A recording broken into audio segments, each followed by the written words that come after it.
اگر امامہ کو یہ توقع تھی کہ سالار جلال کو اس سے شادی کرنے کے لیے قائل کرے گا تو یہ اس کی سب سے بڑی بھول تھی۔ وہ امامہ سے کوئی ہمدردی رکھتا تھا، نہ ہی کسی خوف خدا کے تحت اس سارے معاملے میں کودا تھا۔ اس کے لیے سب کچھ ایک ایڈونچر تھا، اور ایڈونچر میں یقیناً جلال سے امامہ کی شادی شامل نہیں تھی۔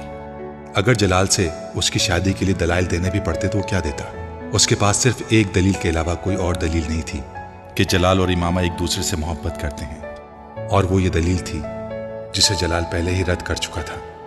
وہ مذہبی یا اخلاقی حوالوں سے قائل نہیں کر سکتا تھا، کیونکہ وہ خود ان چیزوں سے نابلد تھا۔ مذہب اور اخلاقیات سے اس کا دور دور سے کوئی بھی واسطہ نہیں تھا۔ سب سے بڑی بات یہ تھی کہ آخر وہ امامہ کے لیے ایک دوسرے آدمی سے اتنی لمبی بحث کیوں کرتا، وہ بھی ایسا آدمی جسے دیکھتے ہی اس نے ناپسند کر دیا تھا۔ اور یہ تمام وہ باتیں تھیں جو اسلام آباد سے لاہور آتے ہوئے سوچ رہا تھا۔ وہ آیا اس لیے تھا کیونکہ وہ جلال سے ملنا چاہتا تھا اور دیکھنا چاہتا تھا کہ امامہ کے پیغام پر اس کا رد عمل کیا رہتا تھا۔ اس نے امامہ کا پیغام اسی کے لفظوں میں کسی اضافے یا ترمیم کے بغیر پہنچا دیا تھا، اور اب وہ جلال کا جواب لے کر واپس جا رہا تھا۔ خاصا محظوظ ہو رہا تھا۔ آخر اس پیغام کے جواب میں وہ کیا کرے گی؟ کہے گی اسجد سے تو شادی نہیں کرے گی، جلال اس سے شادی کرنے پر تیار نہیں، گھر سے وہ نکل نہیں سکتی، کوئی اور ایسا آدمی نہیں جو اس کی مدد کے لیے آ سکے۔ پھر آخر وہ آگے کیا کرے گی؟ عام طور پر لڑکیاں ان حالات میں خودکشی کرتی ہیں۔ اوہ یس، وہ یقیناً اب مجھ سے زہر یا ریوالور پہنچانے کی خواہش کرے گی۔ سالار متوقع صورتحال کے بارے میں سوچ کر پرجوش ہو رہا تھا۔ خودکشی، ویری ایکسائٹنگ۔ آخر اس کے علاوہ وہ اور کر بھی کیا سکتی ہے؟ تم مجھ سے شادی کرو گے؟ سالار کو جیسے شوق لگا۔ فون پر نے کہا۔ وہ کچھ دیر کے لیے بول نہیں سکا۔ لاہور سے واپس آنے کے بعد اس نے امامہ کو جلال کا جواب بالکل اسی طرح پہنچا دیا تھا۔ اس کا اندازہ تھا کہ وہ اب رونا دھونا شروع کرے گی اور پھر اس سے کسی ہتھیار کی فرمائش کرے گی، مگر وہ کچھ دیر کے لیے خاموش رہی۔ پھر اس نے سالار سے جو کہا تھا اس نے چند ثانیوں کے لیے سالار کے ہوش گم کر دیے تھے۔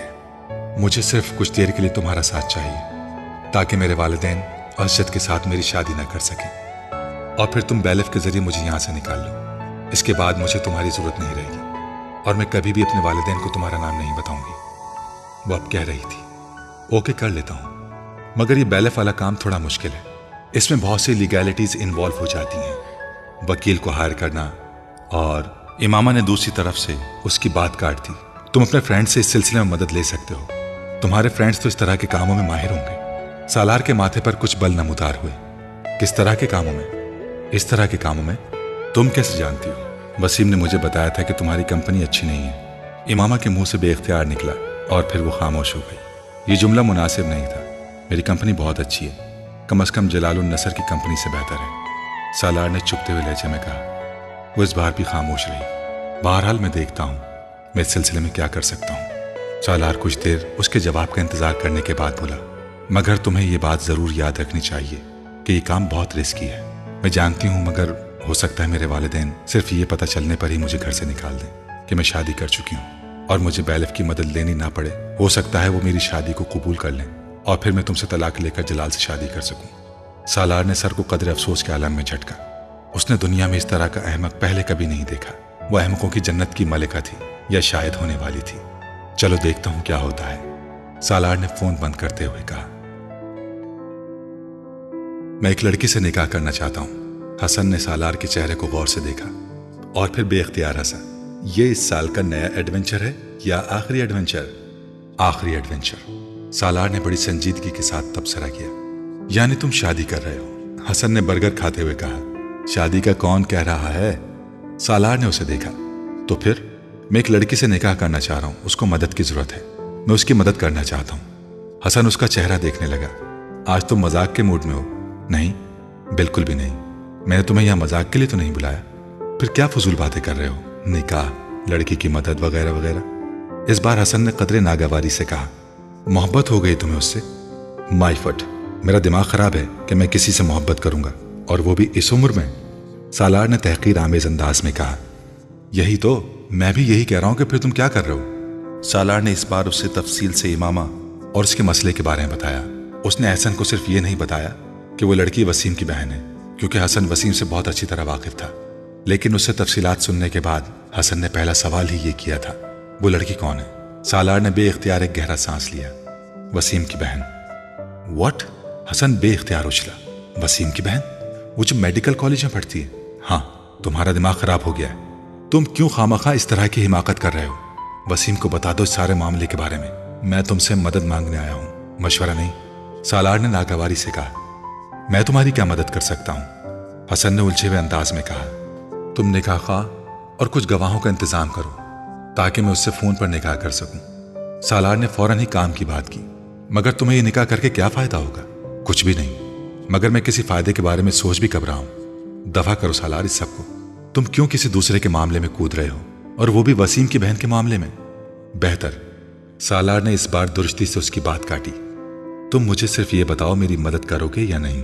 باقی چیزوں کے بارے میں پریشان ہونا تمہارا مسئلہ نہیں ہے. ٹھیک ہے، میں تمہاری مدد کروں گا. میں مدد کرنے سے انکار نہیں کر رہا ہوں، مگر تم یہ سوچ لو کہ یہ سب بہت خطرناک ہے. حسن نے ہتھیار ڈالنے والے انداز میں کہا. میں سوچ چکا ہوں، تم مجھے تفصیلات بتاؤ. سالار نے اس بار فرینچ فرائز کھاتے ہوئے کچھ مطمئن انداز میں کہا. بس ایک بات، اگر انکل اور آنٹی کو پتہ چل گیا تو کیا ہوگا؟ انہیں پتہ نہیں چلے گا. وہ یہاں نہیں ہیں، کراچی گئے ہوئے ہیں اور ابھی کچھ دن وہاں رکیں گے. وہ یہاں ہوتے پھر میرے لیے سب کچھ کرنا مشکل ہوتا. سالار نے اسے مطمئن کرنے کی کوشش کرتے ہوئے کہا. وہ اپنا برگر تقریباً ختم کر چکا تھا. حسن اپنا برگر کھاتے ہوئے کسی گہری سوچ میں ڈوبا نظر آ رہا تھا، مگر سالار اس کے تاثرات کی طرف دھیان نہیں دے رہا تھا. وہ جانتا تھا کہ حسن اس وقت اپنا لاہے عمل طے کرنے میں مصروف ہے. اسے حسن سے کسی قسم کا خوف یا خطرہ نہیں تھا. وہ اس کا بہترین دوست تھا. حسن نے نکاح کے انتظامات بہت آسانی سے کر لیے تھے. سالار نے اسے کچھ رقم دی تھی جس سے اس نے 3 گواہوں کا انتظام کر لیا تھا. چوتھے گواہ کے طور پر وہ خود موجود تھا. نکاح خواہ کو اندازہ تھا کہ اس نکاح میں کوئی غیر معمولی کہانی تھی، مگر اسے بھاری رقم کے ساتھ اتنی دھمکیاں بھی دے دی گئی تھیں کہ وہ خاموش ہو گیا. حسن سپہر کے وقت اس نکاح خواہ اور 3 گواہوں کو لے آیا تھا. وہ سب سالار کے کمرے میں چلے گئے. وہاں بیٹھ کر نکاح نامہ بھرا گیا. سالار امامہ کو اس بارے میں پہلے ہی انفارم کر چکا تھا.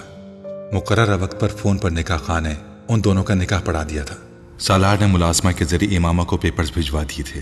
امامہ نے پیپرز لیتے ہی برق رفتاری سے ان پر سائن کر کے ملازمہ کو واپس دے دیے تھے. ملازمہ ان پیپرز کو واپس سالار کے پاس لے آئی تھی، مگر وہ بری طرح تجسس کا شکار تھی. آخر وہ کون لوگ تھے جو سالار کے کمرے میں تھے، اور یہ پیپرز کیسے تھے جن پر امامہ نے سائن کیا تھا؟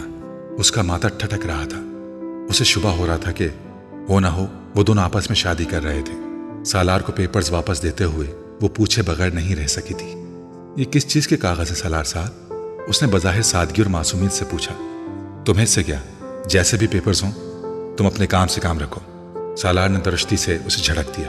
اور ایک بات کان کھول کر سن لو، اس سارے معاملے کے بارے میں اگر تم اپنا منہ بند رکھو گی تو یہ تمہارے لیے بہتر ہوگا، بلکہ بہت بہتر ہوگا. مجھے کیا ضرورت ہے جی کسی سے بھی اس بارے میں بات کرنے کی؟ میں نے تو ویسے ہی پوچھ لیا. آپ اطمینان رکھیں صاحب جی، میں کسی کو نہیں بتاؤں گی. ملازمہ فوراً گھبرا گئی. سالار ویسے بھی اتنا اکڑ مزاج تھا کہ اسے اس سے بات کرتے ہوئے خوف آیا کرتا تھا. سالار نے کچھ نخوت بھرے انداز میں سر کو جھٹکا. اسے اس بات کا خوف نہیں تھا کہ ملازمہ یہ سب کسی کو بتا سکتی تھی. اگر بتا بھی دیتی تو اس سے کوئی فرق نہیں پڑنے والا تھا. تم ایک بار پھر جلال سے ملو، ایک بار پھر پلیز. وہ اس دن اس سے فون پر کہہ رہی تھی. سالار اس بات پر چڑھ گیا. وہ تم سے شادی نہیں کرنا چاہتا امامہ. وہ کتنی بار کہہ چکا ہے. آخر تم سمجھتی کیوں نہیں ہو کہ دوبارہ بات کرنے کا کوئی فائدہ نہیں ہے؟ اس نے بتایا تھا کہ اس کے ماں باپ اس کی منگنی وغیرہ کرنا چاہ رہے ہیں. وہ جھوٹ بول رہا ہے. امامہ نے بے اختیار اس کی بات کاٹ دی. صرف اس لیے کہ میں اس سے دوبارہ کانٹیکٹ نہ کروں، ورنہ اس کے پیرنٹس اتنی جلدی اس کی منگنی نہیں کر سکتے. تو جب وہ نہیں چاہتا تم سے شادی کرنا اور کانٹیکٹ کرنا تو تم کیوں خوار ہو رہی ہو اس کے پیچھے؟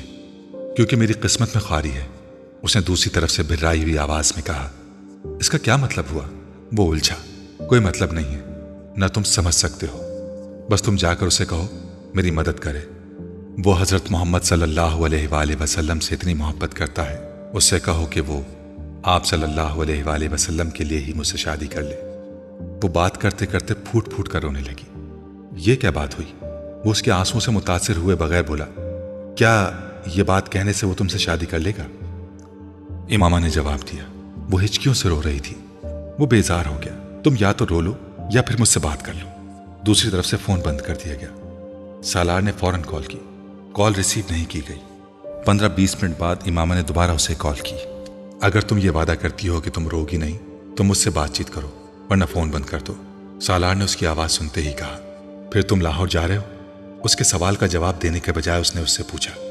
سالار کو اس کی مستقل مزاجی پر حیرانی ہوئی۔ وہ واقعی ڈھیٹ تھی، وہ اب بھی اپنی ہی بات پر اٹکی ہوئی تھی۔ اچھا میں چلا جاؤں گا۔ تم نے اپنے گھر والوں کو شادی کے بارے میں بتایا؟ سالار نے موضوع بدلتے ہوئے کہا۔ نہیں، ابھی نہیں بتایا۔ وہ اب خود پر قابو پا چکی تھی۔ کب بتاؤ گی؟ سالار کو جیسے ڈرامے کے اگلے سین کا انتظار تھا۔ پتہ نہیں، وہ کچھ الجھی۔ تم کب لاہور جاؤ گے؟ بس جلدی چلا جاؤں گا، ابھی یہاں مجھے کچھ کام ہے، ورنہ فوراً ہی چلا جاتا۔ اس بار سالار نے جھوٹ بولا تھا۔ نہ تو اسے کوئی کام تھا اور نہ ہی وہ اس بار لاہور جانے کا ارادہ رکھتا تھا۔ جب تم بیلف کے ذریعے اپنے گھر سے نکل آؤ گی تو اس کے بعد تم کیا کرو گی؟ کہاں جاؤ گی؟ سالار نے ایک بار پھر اسے موضوع سے ہٹاتے ہوئے کہا۔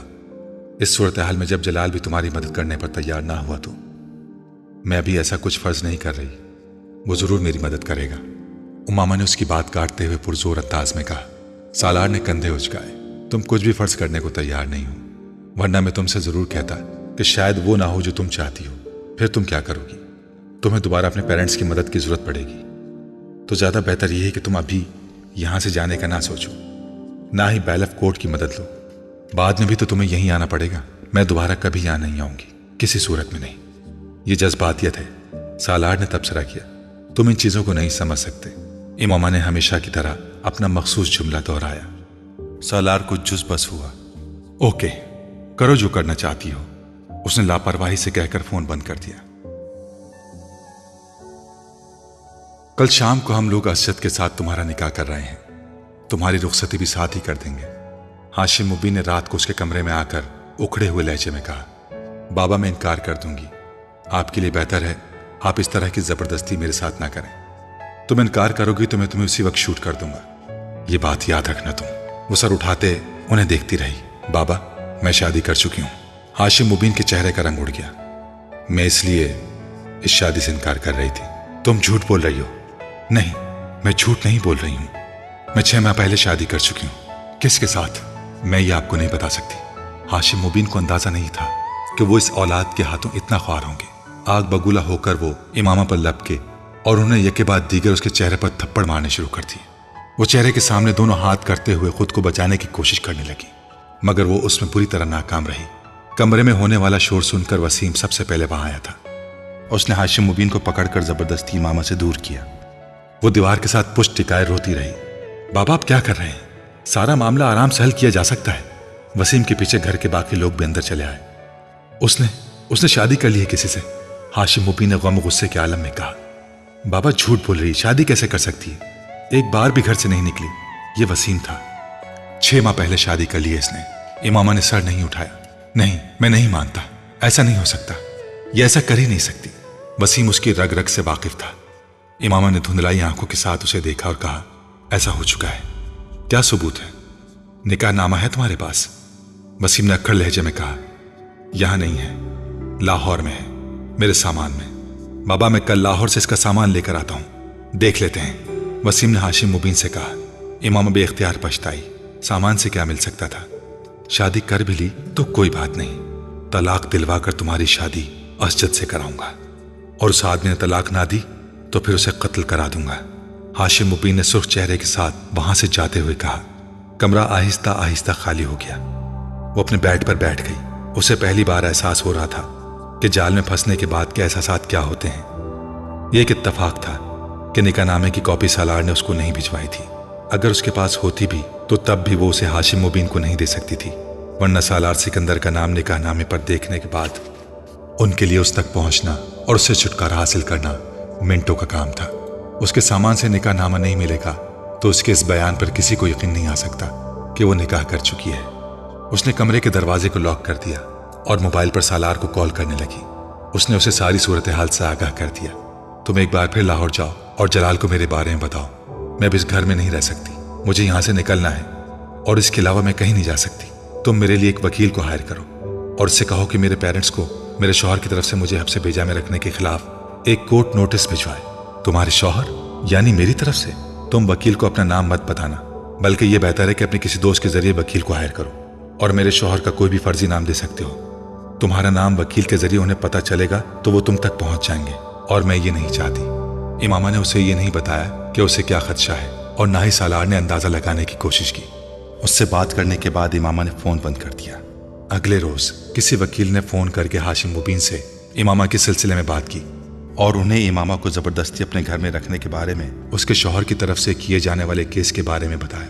ہاشم مبین کو مزید کسی ثبوت کی ضرورت نہیں رہی تھی۔ وہ غصے میں پھنکارتے ہوئے اس کے کمرے میں گئے اور اسے بری طرح مارا۔ تم دیکھنا امامہ، تم کس طرح برباد ہوگی، ایک ایک شے کے لیے ترسو گی۔ تم جو لڑکیاں تمہاری طرح اپنے ماں باپ کی عزت کو نیلام کرتی ہیں، ان کے ساتھ یہی ہوتا ہے۔ تم ہمیں کورٹ تک لے گئی ہو، تم نے وہ سارے احسان فراموش کر دیے جو ہم نے تم پر کیے۔ تمہارے جیسی بیٹیوں کو واقعی پیدا ہوتے ہی دفن کر دینا چاہیے۔ وہ بڑی خاموشی سے پٹتی رہی، اپنے باپ کی کیفیات کو سمجھ سکتی تھی، مگر وہ اپنی کیفیات اور اپنے احساسات انہیں نہیں سمجھا سکتی تھی۔ تم نے ہمیں کسی کو منہ دکھانے کے قابل نہیں چھوڑا، کسی کو نہیں، ہمیں زندہ درگور کر دیا ہے تم نے۔ سلمہ اس کے پیچھے کمرے میں داخل ہوئی تھی، مگر انہوں نے ہاشم مبین کو روکنے کی کوشش نہیں کی۔ وہ خود بھی بری طرح مشتعل تھی۔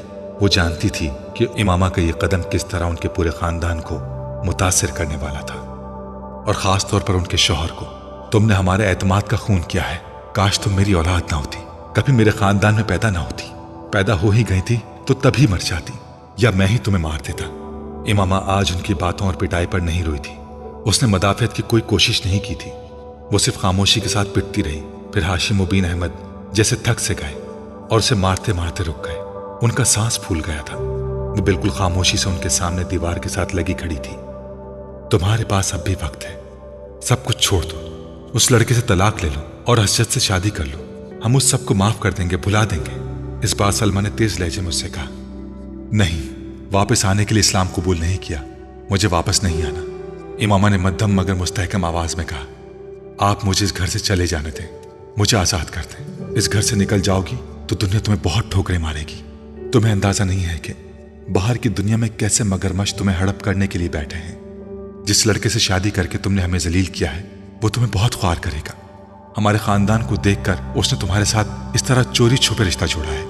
جب ہم تمہیں اپنے خاندان سے نکال دیں گے اور تم پائی پائی کی محتاج ہو جاؤ گی تو وہ بھی تمہیں چھوڑ کر بھاگ جائے گا۔ تمہیں کہیں پناہ نہیں ملے گی، کوئی ٹھکانہ نہیں ملے گا۔ سلمہ اب اسے ڈرا رہی تھی۔ اب بھی وقت ہے امامہ، تمہارے پاس اب بھی وقت ہے۔ نہیں امی، میرے پاس وقت نہیں ہے، میں سب کچھ طے کر چکی ہوں، میں اپنا فیصلہ آپ کو بتا چکی ہوں۔ مجھے یہ سب قبول نہیں، مجھے آپ جانے دیں۔ اپنے خاندان سے الگ کرنا چاہتے ہیں کر دیں، جائیداد سے محروم کرنا چاہتے ہیں کر دیں، میں کوئی اعتراض نہیں کروں گی، مگر میں کروں گی وہی جو میں آپ کو بتا رہی ہوں۔ میں اپنی زندگی کے راستے کا انتخاب کر چکی ہوں، آپ یا کوئی بھی اسے بدل نہیں سکتا۔ ایسی بات ہے تو تم اس گھر سے نکل کر دکھاؤ، میں تمہیں جان سے مار دوں گی، لیکن اس گھر سے تمہیں جانے نہیں دوں گی، اور اس وکیل کو تو میں اچھی طرح دیکھ لوں گا۔ تمہیں اگر یہ خوش فہمی ہے کہ کوئی کورٹ یا عدالت تمہیں میری تحویل سے نکال سکتی ہے تو یہ تمہاری بھول ہے۔ میں تمہیں کبھی بھی کہیں بھی جانے نہیں دوں گا۔ میں بیلک میں آنے سے پہلے اس گھر سے کہیں اور منتقل کر دوں گا، پھر میں دیکھوں گا کہ تم کس طرح اپنے فیصلے کو تبدیل نہیں کرتی۔ اور مجھے اگر وہ لڑکا نہ ملا جس سے تم نے شادی کی ہے تو پھر میں اس بات کی پرواہ کیے بغیر کہ تمہارا نکاح ہو چکا ہے، اسجد سے تمہاری شادی کر دوں گا۔ میں اس شادی کو سرے سے ماننے سے انکار کرتا ہوں۔ تمہاری شادی صرف وہ ہوگی جو میری مرضی سے ہوگی، اس کے علاوہ نہیں۔ وہ مشتعل انداز میں کہتے ہوئے سلمہ کے ساتھ باہر نکل گئے۔ وہ وہیں دیوار کے ساتھ کھڑی خوفزدہ اور پریشان نظروں سے دروازے کو دیکھتی رہی۔ اس نے جس مقصد کے لیے شادی کی تھی اس کا کوئی فائدہ ہوتا نظر نہیں آ رہا تھا۔ ہاشم مبین احمد اپنی بات پر چٹان کی طرح اڑے ہوئے تھے۔ بیچاری امامہ بی بی۔ ناصرہ نے سالار کے کمرے کی صفائی کرتے ہوئے اچانک بلند آواز میں افسوس کا اظہار کرتے ہوئے کہا۔ سالار نے مڑ کر اسے دیکھا، وہ اپنی اسٹڈی ٹیبل پر پڑی ہوئی کتابوں کو سمیٹ رہا تھا۔ ناصرہ اسے متوجہ دیکھ کر تیزی سے بولی، بڑی مار پڑی ہے جی کل رات کو۔ کس کو مار پڑی ہے؟ سالار نے کتابیں ایک طرف رکھتے ہوئے کہا۔ امامہ بی بی کو جی، اور کسے؟ وہ کتابیں ایک طرف کرتے کرتے رک گیا اور ناصرہ کو دیکھا جو کمرے میں موجود ایک شیلف کی جھاڑ پونچھ کر رہی تھی۔ ہاشم مبین نے کل بہت مارا ہے اسے۔ سالار بے حد محسوس ہوا۔ باقی؟ ہاں جی، بہت زیادہ پٹائی کی ہے، میری بیٹی بتا رہی تھی، ناصرہ نے کہا۔ Very nice. سالار نے بے اختیار تبصرہ کیا۔ جی آپ کیا کہہ رہے ہیں؟ ناصرہ نے اس سے پوچھا۔ اس کے ہونٹوں پر موجود مسکراہٹ ناصرہ کو بڑی عجیب لگی۔ اسے توقع نہیں تھی کہ وہ اس خبر پر مسکرائے گا۔ اس کے ذاتی قیافوں اور اندازوں کے مطابق ان دونوں کے درمیان جیسے تعلقات تھے، اس پر سالار کو بہت زیادہ افسردہ ہونا چاہیے تھا، مگر یہاں صورتحال بالکل برعکس تھی۔